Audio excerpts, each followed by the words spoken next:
김포에 사는 61세 강미경 씨는 오늘 버스로 1시간 거리에 있는 작은 외삼촌 댁으로 향하고 있습니다. 강 씨의 아버지는 강 씨가 어릴 때 돌아가셨는데 그런 외삼촌이 강 씨에게는 아버지와도 같았습니다. 혼자 사는 강 씨의 외삼촌은 강 씨가 보기에 누구보다 대단한 사람이었습니다. 혼자 사는 노인이라고는 믿기지 않을 정도로 집이 깔끔하고 90이 가까운 나이에 혼자 집안일도 무리 없이 하셨기 때문이었습니다. 반면에 강 씨는 요즘 마음에 병이 생겨 일도 하지 않고 집안일도 며칠째 미루고 있습니다.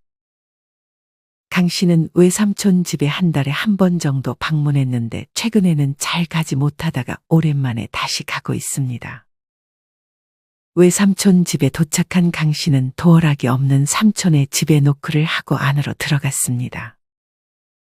인기척이 없자 강 씨는 순간 가슴이 내려앉았습니다. 거실은 조용했습니다. 그렇게 강 씨는 외삼촌을 불렀지만 들려오는 소리는 없었습니다.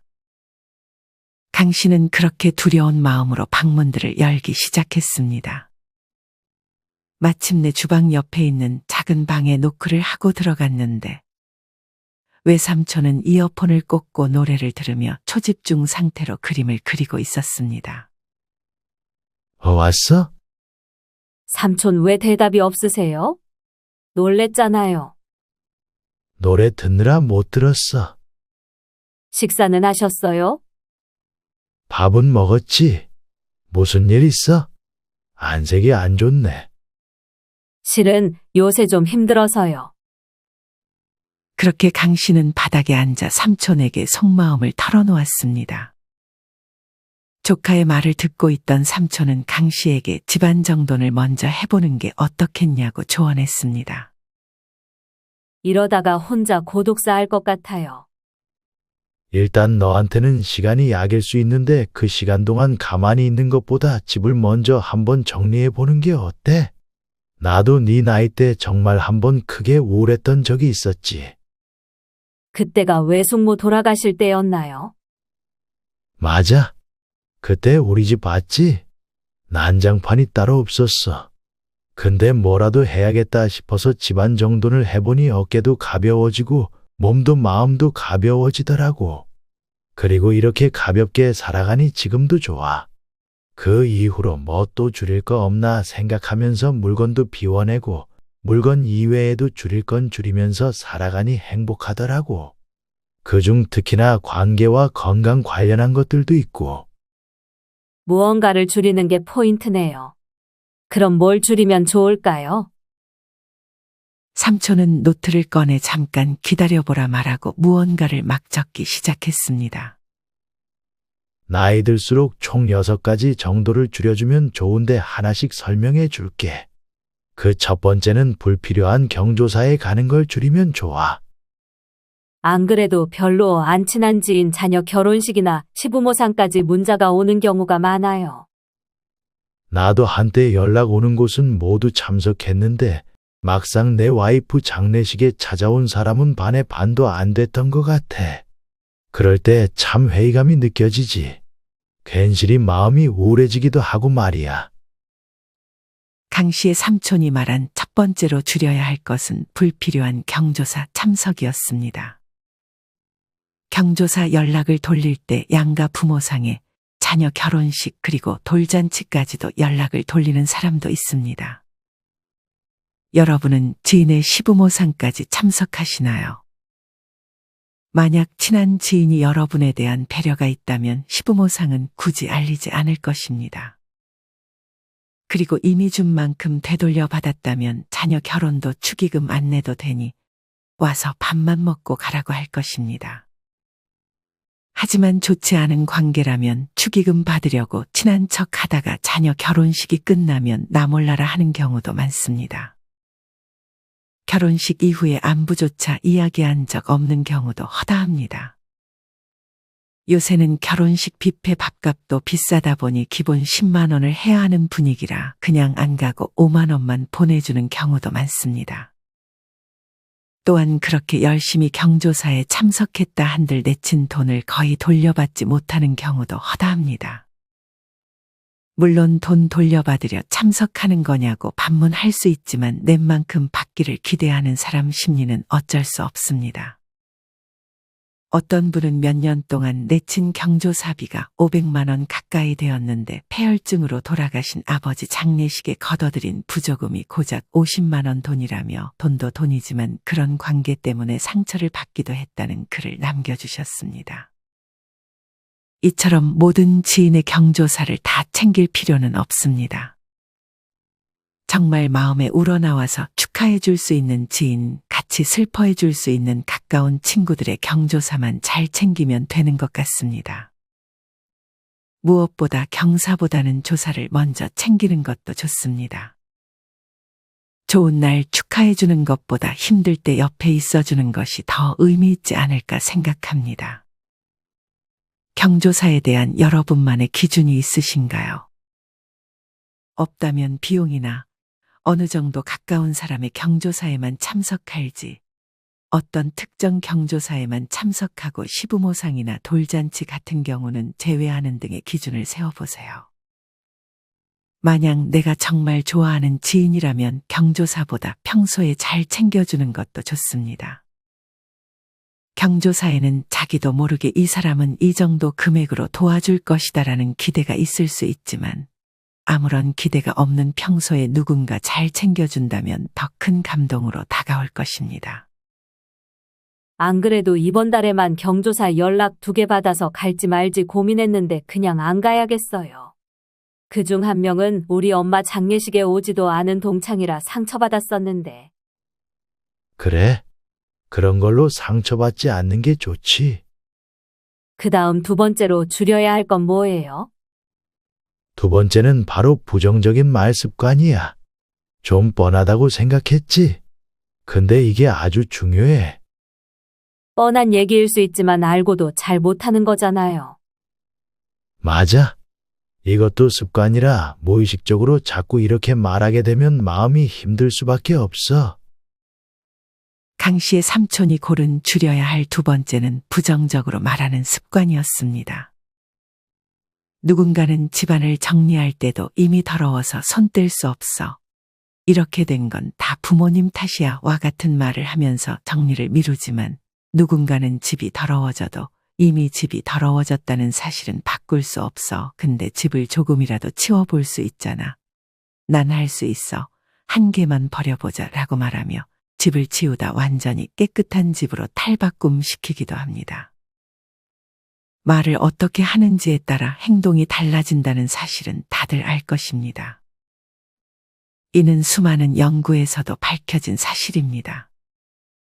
어떤 어려운 일에 봉착했을 때 여러분은 할 수 있다는 말을 자주 하시나요? 아니면 이걸 어떻게 해와 같은 말을 자주 하시나요? 말은 말하는 사람의 얼굴이라고 합니다.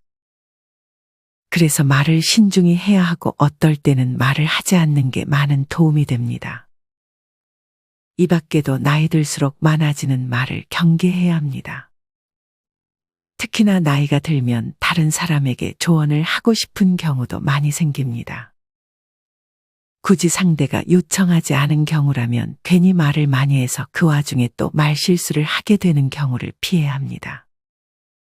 또한 너무 자주 아프다는 말을 하는 것도 좋지 않습니다. 특히나 자식들에게 자꾸 이런 말을 하면 큰 스트레스를 줄 수 있습니다. 자식들만 보면 버릇처럼 아프다고 하소연하는 분들도 많습니다. 나이가 들면 여기저기 아픈 데가 많아질 수 있습니다. 식구들은 나 아픈 거 말 안 하니 모르고 내 사정은 생각도 해주지 않는 것처럼 느껴질 수 있습니다. 그런 것들을 자식들도 초반에는 공감을 해줄 것입니다. 하지만 아프다는 말을 자주 듣는 입장에서는 힘들 수밖에 없습니다. 어떤 분은 친정엄마와 가까이 사는데 전화할 때나 만났을 때 70%가 아프다는 말씀을 한다고 합니다. 이 기간이 벌써 20년이 돼서 마음이 쓰이긴 하지만 너무 자주 말씀하시니 힘들다는 글을 남겨주셨습니다.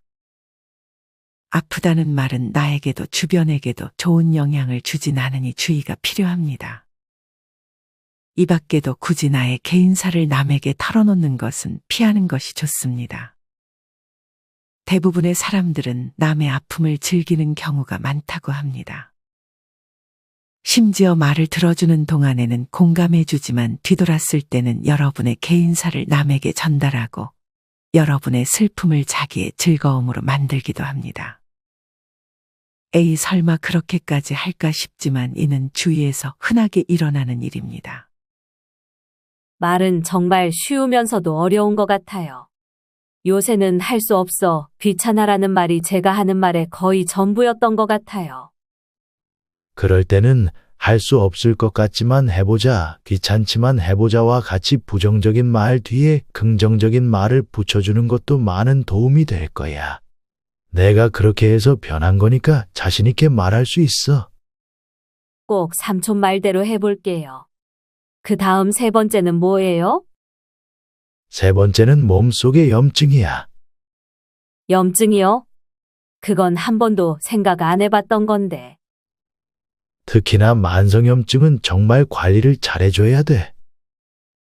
강 씨의 삼촌이 고른 세 번째로 줄여야 할 것은 만성염증이었습니다. 최근에 이 만성염증이 노화를 앞당기는 촉진제로 드러났습니다. 우리 몸에 일어나는 염증 반응은 크게 두 가지입니다. 하나는 손상된 부위나 감염 부위에 즉각적으로 생기는 급성 염증이고 다른 하나는 염증 반응이 장기간 지속되는 만성 염증입니다. 사실 급성 염증은 착한 염증이라고 불릴 만큼 우리 몸이 질병과 싸울 때 나타나는 자연스러운 현상이지만 문제는 만성 염증입니다. 그리고 이 만성 염증이 많아지면 이때부터 고질적인 염증성 질환을 야기합니다. 이런 만성 염증을 방치한다면 면역력을 크게 떨어뜨려 암을 유발할 수도 있습니다. 이런 만성 염증을 줄이기 위해서 생활 습관에 신경 써주는 것이 좋습니다. 그중 오메가3와 오메가6의 비율을 맞춰 먹어주면 좋습니다. 한국영양학회에 따르면 오메가6와 오메가3의 비율을 4에서 8대 1로 권고하고 있습니다. 오메가6는 콩기름과 옥수수기름, 참기름에 많이 들어있고 오메가3는 많이들 알고 계시는 등푸른 생선과 들기름에 풍부합니다.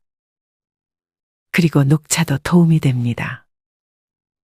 닥터 웨일 항염식단의 창시자 앤드류 웨일 박사는 항산화 성분이 풍부한 녹차를 염증을 낮추는 식품으로 권했습니다. 녹차에 다량 함유된 카테킨이 염증과 싸우는 것으로 알려져 있습니다. 그중 고농축 고품질 녹차 분말인 말차도 아주 좋습니다. 추가로 양파와 베리류도 좋습니다. 영국 식품연구소는 양파에 들어있는 퀘르세틴이라는 식물 영양소가 동맥경화증을 유발하는 만성염증을 예방한다는 실험 결과를 밝히기도 했습니다. 그리고 라즈베리, 블루베리 같은 베리류도 염증 예방과 완화에 도움을 주는 보호식물 영양소가 많이 들어있어 섭취해주면 좋습니다. 이 밖에 통곡물이나 강황, 올리브 오일도 도움을 주니 참고하시면 좋을 것 같습니다. 몸 안에 그런 게 있다고 생각하니 찝찝하네요. 만성염증을 만들어내는 원인 중 하나가 또 뱃살이야. 불이 기름을 만나면 잘 타는 것과 마찬가지로 만성염증은 지방이 있으면 급증한다고 알려져 있어. 그중 내장 지방이 치명적이지. 그래서 바로 네 번째로 줄이면 좋은 것이 내장 지방이기도 해. 강 씨의 삼촌이 고른 네 번째로 줄여야 할 것은 내장 지방이었습니다. 특히나 내장 지방은 나이 들어서 쉽게 빠지지 않기 때문에 적극적으로 줄이려 노력해야 합니다.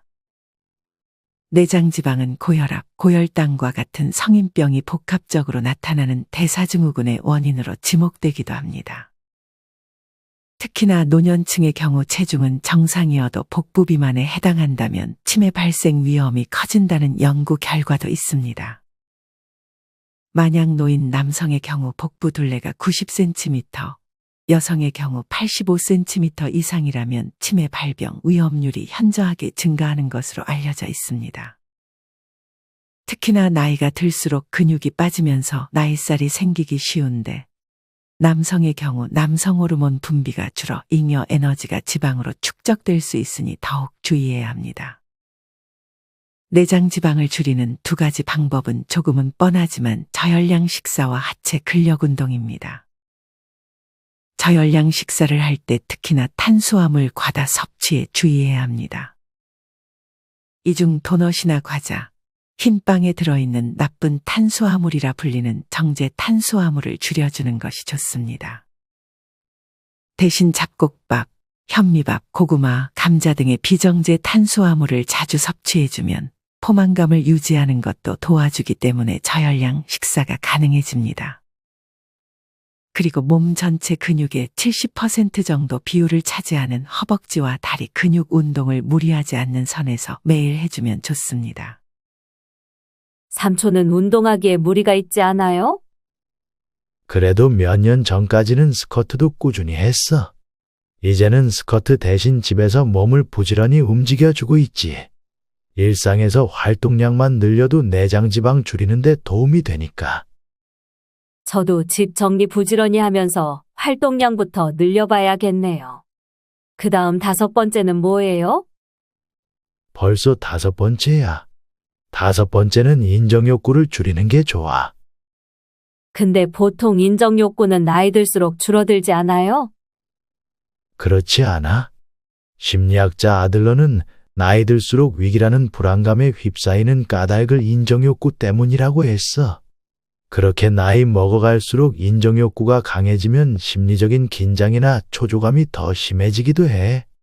그래서 많은 대기업 은퇴자들이 퇴직하고 새로운 일을 잘 구하지 못하는 거야. 눈높이를 낮추는 게 쉽지 않으니까. 강 씨의 삼촌이 고른 5번째로 줄여야 할 것은 바로 인정욕구였습니다. 이런 인정욕구는 노인의 5단계 욕구 중 4단계로 활동 영역에서 존재감을 인정받고 싶어하는 욕구가 노인에게도 있다는 것을 보여줍니다. 이런 인정욕구가 강한 사람들은 자신이 타인에게 어떤 인상을 줄지 그리고 타인이 자기를 어떻게 생각할지에 대해 지나치게 의식하기도 합니다. 이런 노인의 인정욕구를 충족하기 위해서는 새로운 길이 필요한데 그중 하나가 좋아하는 일을 찾아 경지에 천천히 올라가려고 하는 것입니다. 이 과정에서 자신의 존재감을 확인하면서 삶의 활력을 느낄 수 있습니다. 타인의 시선이 기준이 아닌 내 자신이 기준이 되는 것입니다. 여러분은 최근에 스스로 성장했다는 느낌을 받았던 때가 있나요? 없으시다면 내가 성장할 수 있는 무언가를 찾아서 시작해 보세요. 탁구와 같은 운동이 될 수 있고 그냥 가볍게 글을 쓰는 것이 될 수도 있습니다. 너는 뭐 해보고 싶었던 거 없어? 삼촌처럼 그림을 그려보는 것도 좋아. 학창시절 이후로 그림 한 번도 그려본 적 없는 것 같은데 삼촌 작품들 보니까 저도 해보고 싶어지네요. 자, 이제 마지막인가? 마지막 6번째는 버리면 좋은 거 하나 말해줄게. 바로 거실 TV장이야. 그러면서 삼촌은 강 씨를 거실로 데려갔습니다.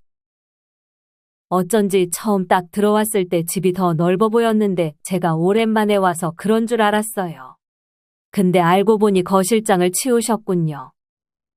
최근에 업체 불러서 치워버렸어. 내면이랑 건강 관련된 것뿐 아니라 집 정리 관련해서도 알려주시니 참 많이 배우네요, 삼촌. 비우는 것도 처음에 말했듯이 정말 중요해. 대부분 거실장이 있는 집들은 그 안에 필요 없는 것들이 많이 들어있을 거야. 거실장 자체를 없애버리면 그런 것도 다 같이 처분할 수 있으니 일석이조지. 그거 하나만 치워도 거실이 군더더기 없이 깔끔해 보일 거야. 여유 공간도 생기니 좋고. 안 그래도 요새 집이 좁아 보인다는 느낌이 들었는데 저도 팔에 힘 있을 때 한번 치워볼게요. 오늘 너무 많이 도움됐어요, 삼촌. 강 씨는 삼촌에게 고맙다며 직접 가져온 재료로 삼촌에게 맛있는 식사를 만들어줬습니다.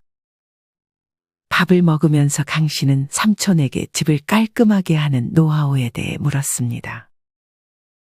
삼촌은 무엇보다 사지 않는 생활을 하는 것이 중요하다고 말했습니다. 강 씨도 이 말에 동의했습니다. 집을 치워도 무언가를 구매해서 다시 채워놓으면 집이 어지러워졌기 때문이었습니다. 여러분은 어떠신가요? 버리기 이전에 사는 것을 잘못하고 있지는 않으신가요? 지금부터는 이와 관련하여 정리, 절약, 낭비 문제를 해결하는 단순한 생활을 위해 알아야 할 5가지에 대해 알려드리려 합니다. 영상 끝까지 시청하셔서 인생에 도움되는 지혜들 모두 얻어가셨으면 좋겠습니다. 그럼 다시 이어가겠습니다. 첫째, 충동 구매를 줄이고 싶다면 쇼핑을 최대한 귀찮게 만들어야 한다. 우리는 왜 계속 물건을 사는 걸까요? 그것은 편리한 것을 좋아하기 때문입니다. 앞서 말했듯 현대인은 즉시 그리고 쉽게 불편을 해결하려는 경향이 있습니다. 그래서 편의 용품이나 아이디어 상품이 인기가 있습니다. 아이디어 상품은 신박함과 화제성으로 구매 욕구를 자극합니다. 사실 대부분의 현대인은 필요한 물건을 이미 거의 다 갖고 있습니다. 그래서 아이디어 상품을 개발하는 사람들이 특수한 수요를 겨냥한 니치 상품을 개발하는 데 심혈을 기울이는 것입니다. 여기서 말하는 니치 상품이란 시장의 극히 일부를 차지하는 특별한 고객이나 특별한 수요를 충족시키는 상품을 말합니다. 특히 세세한 부분에 이르기까지 완벽을 추구하는 기업들이 이 특별한 수요를 겨냥해 온갖 편리한 상품을 개발, 판매하고 있습니다. 에그 타이머 하나만 해도 종류가 여럿입니다. 유명 균일과 상점에서 달걀을 미숙, 반숙, 완숙으로 나눠 익히기 편리한 에그 타이머를 판매하고 있으며 아마존에서도 비슷한 상품을 취급하고 있습니다. 이것은 달걀과 함께 냄비 속에 넣으면 색이 바깥쪽부터 변하는 투명한 제품으로 어디까지 색이 변했는지 눈으로 보고 달걀의 익은 정도를 파악할 수 있습니다. 듣기만 해도 무척 편리할 것 같지요. 하지만 꼭 그렇지는 않습니다. 타이머의 색이 얼마나 변했는지 보려면 냄비 속을 들여다봐야 하기 때문입니다. 하지만 새로운 물건, 편리한 물건을 좋아하는 사람은 질리지도 않고 이런 상품을 계속 사들입니다. 신기한 물건을 샀다며 자랑하기도 합니다. 사람들이 물건을 이렇게 자꾸 사는 것은 쇼핑이 너무 간편해졌기 때문입니다. 판매자는 소비자가 편하게 쇼핑할 수 있도록 이런저런 서비스를 제공하지만 소비자는 그것 때문에 쓸데없는 물건을 자꾸 사게 됩니다. 쇼핑을 귀찮게 만드는 방법은 다음과 같습니다. 1. 온라인 상점에 신용카드 정보를 등록하지 않는다. 2. 상점 전용 앱을 쓰지 않는다. 3. 정기 구매를 이용하지 않는다. 4. 상점 사이트를 즐겨찾기에 추가하지 않는다. 이 방법을 통해 쇼핑을 어렵게 만들어 보세요. 사지 않는 생활을 위한 지혜 2번째, 심신이 안정됐을 때 쇼핑한다. 쇼핑은 컨디션이 양호하고 심리적으로도 안정돼 있을 때 하는 것이 좋습니다. 지쳐 있을 때, 스트레스를 느낄 때, 이런저런 이유로 에너지가 바닥나 있을 때, 감정이 크게 흔들릴 때는 쇼핑에 실패하기 쉽습니다. 마음의 여유가 없어서 판단력이 둔해지는 데다 부정적인 감정과 스트레스를 해소하려고 쓸데없는 물건을 사게 되기 때문입니다. 짜증이 많이 났거나 스트레스가 쌓였을 때, 반대로 상여금을 받아 마음이 극도로 너그러워졌을 때 등등 감정이 크게 흔들린 상태에서는 냉정한 판단을 내리기 어렵습니다. 또 배가 고플 때 장을 보러 가면 식품을 너무 많이 사게 되니 몸에 좋은 간식으로 배를 조금 채우고 집을 나서는 게 좋습니다. 사지 않는 생활을 위한 지혜 3번째, 가격을 올려서 생각하는 습관을 들인다. 가격이 27,800원이라면 3만 원이라고 생각하는 게 좋습니다. 27,000원을 2만 원대라고 깎아 생각하면 안 됩니다.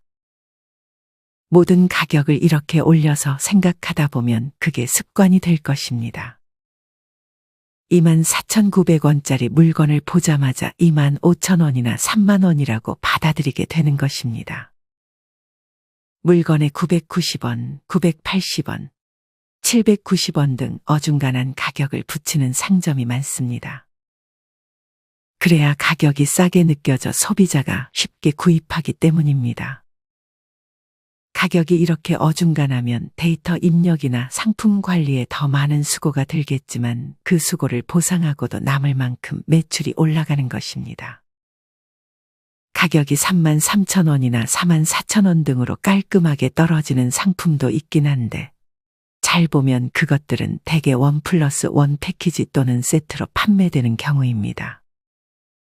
제가 자주 이용하는 유기농 식품점도 모든 상품에 12달러 99센트라든지 6달러 57센트 같은 복잡한 가격이 붙어 있습니다.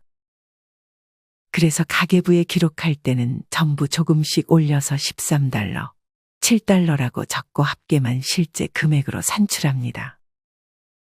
대략적인 금액만 알면 되는 사람은 합계 역시 올린 금액으로 산출해도 괜찮습니다. 사지 않는 생활을 위한 지혜 네 번째, 배송료를 절약하려고 애쓰지 않는다.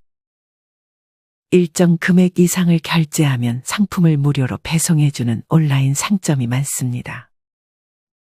그래서 배송료를 아끼려고 일부러 저렴한 물건을 찾아 한꺼번에 구매하는 사람도 있습니다. 하지만 정말로 필요해서 산 것이 아니라 배송료를 아끼기 위해 산 물건이다 보니 결국은 제대로 활용되지 못하고 사장될 가능성이 높습니다. 혹시 당신도 배송료를 아끼겠다고 지금 꼭 필요하지도 않고 앞으로 필요해질 거라고 장담할 수도 없는 물건을 장바구니에 담지 않습니까? 온라인에서 쇼핑을 하면 당연히 배송료를 낸다고 생각하는 것이 좋습니다. 실제로 누군가가 당신을 대신하여 물건을 집으로 가져다 주기 때문입니다. 당신이 산 물건을 업체 직원이 창고에서 꺼내 포장하고 트럭 기사가 운반하고 택배 사원이 집 앞까지 배달합니다. 이 과정에 운송료와 인건비가 들 테니 당연히 배송료를 내야 합니다. 필요한 것을 필요할 때 필요한 만큼만 산다는 원칙을 항상 기억하시기 바랍니다. 사지 않는 생활을 위한 지혜 다섯 번째, 상술에 넘어가지 않는다. 인터넷 상점에 들어가면 온갖 화려한 사진과 글자가 우리를 현혹합니다. 구매를 유도하는 이런 표시들을 냉정하게 볼 필요가 있습니다. 특히 빨갛고 커다란 글씨체로 배송료 무료, 오늘 하루만 40% 반짝 세일이라고 써놓으면 거기에 눈길이 갈 수밖에 없습니다. 그리고 오늘 하루만이라는 말에 혹해서 이 기회를 놓치면 안 돼. 지금 사야 해라는 기분에 사로잡히고 마는 것입니다. 그러나 실제로는 내일도 모레도 반짝 40% 세일 상품이 속속 진열될 것입니다. 정말로 오늘만 존재하는 것은 지금 당신이 쓰는 시간뿐입니다. 무엇이 더 소중한지는 말할 것도 없겠지요. 이어서 집 정리를 위해 도움이 되는 세 가지 지혜를 소개해 드리겠습니다. 첫째, 무료로 받아오지 않는다. 무료로 무언가 받는 게 좋았다. 저는 무료 선물이나 할인 상품에 특히 약했습니다. 하지만 특가 상품, 복주머니, 덤, 무료 샘플, 부록을 좋아하면 짐이 점점 늘어나기 마련입니다. 쓸모도 없는데 공짜다. 이득이야 라는 반가움에 덮어놓고 받아온 물건들이라 곧바로 짐이 돼 버리는 것입니다. 그렇게 잡동사니가 점점 쌓여가는데도 저는 거기서 좀처럼 벗어나지 못했습니다. 사실 무료로 받은 물건에 그리 큰 기대는 없었습니다. 누구나 마찬가지입니다. 무료로 드리니 마음껏 가져가세요라며 무언가를 쥐어주면 공짜니까 받아야지라며 이것저것 따지지 않고 받기 마련입니다. 나눠주는 쪽에서도 받는 사람이 큰 기대를 하지 않는다는 것을 알므로 그 상품에 별다른 돈이나 공을 들이지 않습니다. 한마디로 공짜답게 만드는 거죠. 저는 그렇게 받아온 물건 중 도저히 못 쓰겠다 싶은 것이 있으면 무료니까 어쩔 수 없지라며 쉽게 체념했습니다. 심지어 이걸 어떻게 써볼까 하고 궁리하는데 상당한 시간과 에너지를 소모하기도 했습니다. 무료로 받은 물건이지만 최대한 활용해야겠다는 욕심이 있었던 것입니다. 하지만 단순한 삶을 시작한 뒤에야 깨달았습니다. 저는 원래부터 잡동산이었던 것을 어떻게든 활용해 보려고 제 귀한 시간과 노력을 낭비했을 뿐입니다. 게다가 결국은 쓰레기를 늘려 환경에 부담을 주고 말았습니다. 앞서 말했듯 제가 원한 것은 공짜로 물건을 받는 쾌감과 이득을 받다는 느낌이었습니다. 그래서 물건을 사거나 받기만 하면 됐기에 실제로 그 물건을 사용하는 단계에 이르지 못했던 것입니다. 둘째, 하나만이라도 버려보자. 뭐든 좋으니 이제 필요 없을 듯한 물건을 하나만 버려봅시다. 그 일을 매일 반복하면 됩니다. 아침에 일어나자마자 혹은 저녁에 씻기 전 등으로 버리는 시간을 정해놓으면 지속하기 쉬울 것입니다. 버리기 역시 행동으로 시작되고 행동으로 끝납니다. 인터넷에서 인쇄한 레시피 한 장, 언제부턴가 주방 카운터 위에 있었던 빈 음료캔, 방구석에서 먼지를 뒤집어 쓴 채 잠들어 있었던 잡지, 책장에서 툭 튀어나온 오래된 인쇄물, 행거에 오래전부터 걸려 있었던 스카프, 식기장의 자리만 차지하는 접시, 쓸모가 있을 듯해 모아두었던 쇼핑백 등등 무엇이든 좋습니다. 필요 없는 물건을 찾아서 하나씩 버려봅시다. 종이 한 장 버렸다고 뭐가 달라져 이렇게 생각하는 사람도 있을 것입니다. 하지만 버리지 않으면 어제와 오늘이 똑같아집니다. 작은 것 하나라도 버려야 생활이 달라집니다.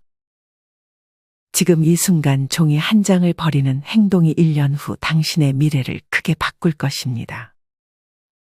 나비 효과라는 것이 있습니다. 브라질에서 나비가 날갯짓하면 텍사스에서 회오리가 일어나듯 아주 작은 행동이 멀리 떨어진 곳에서 다른 사건을 일으키는 현상을 말합니다. 필요 없는 물건을 버리는 작은 행동을 조금씩 쌓아 올리면 반드시 큰 변화가 생길 것입니다. 정리를 하다 보면 이걸 버리는 게 나을까? 아니면 갖고 있는 게 나을까라고 망설여질 때가 있습니다. 그럴 때 오래 고민하지 않고 바로 결정할 수 있도록 이런 물건은 버리겠다라는 규칙을 미리 만들어 둡시다. 작업 효율이 훨씬 높아질 것입니다. 그래도 고민이 되면 이런 질문을 자신에게 던져봅시다. 셋째, 물건을 버리기 힘들다면 다음과 같은 질문을 스스로에게 던져보자. 질문 1. 평소에 쓰고 있는가? 쓰지 않는 물건은 아무리 갖고 있어도 의미가 없습니다. 방에 물건이 가득한 것도 지금 쓰지 않는 물건이 너무 많기 때문입니다.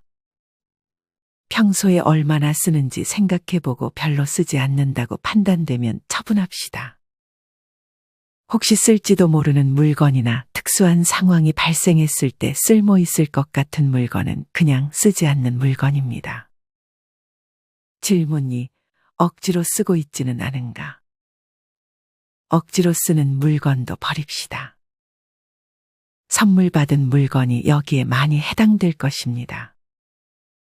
마음에 들지도 않고 그다지 쓸모도 없지만 일부러 선물해 준 것이니 써야 한다라며 의리로 쓰는 물건이 꽤 있습니다. 큰돈을 주고 산 불편한 가구, 착용감이 불편한 옷, 무거운 가방, 신고 다니다 보면 묘하게 몸이 힘들어지는 신발도 마찬가지입니다. 이런 물건을 본전을 찾겠다라는 생각으로 억지로 쓰고 있지는 않습니까? 품질 좋은 새 볼펜이 있는데도 선물로 받았다며 잉크도 잘 나오지 않는 볼펜을 억지로 쓰는 사람을 본 적도 있습니다. 질문 3. 소유할 필요가 있는가? 별 생각 없이 갖고 있는 물건도 버립시다. 별다른 이유도 의미도 없이 보관하는 물건이 의외로 많습니다. 그 대표가 비닐봉지와 쇼핑백입니다. 집에 가져오면 아무 생각도 없이 언제나 두던 곳에 끼워 넣지 않나요? 다음 달 18일 제사 때 가져갈 선물을 담아가야겠다라는 생각으로 보관해 둔다면 괜찮겠지만 대부분은 일단 두면 나중에 쓸모가 있겠지라고 막연히 생각하는 정도겠죠. 간직할 이유가 전혀 없는데도 습관적으로 냉장고와 벽 사이의 틈새에 쇼핑백을 끼워 놓는 것입니다. 목적의식 없이 이런 행동을 반복하는 사이에 쇼핑백과 비닐봉지는 점점 불어납니다. 버릴 줄 모르는 사람은 이 시점에서 억지로 쓰기를 시도할 것입니다. 쓸만한 데가 없을까?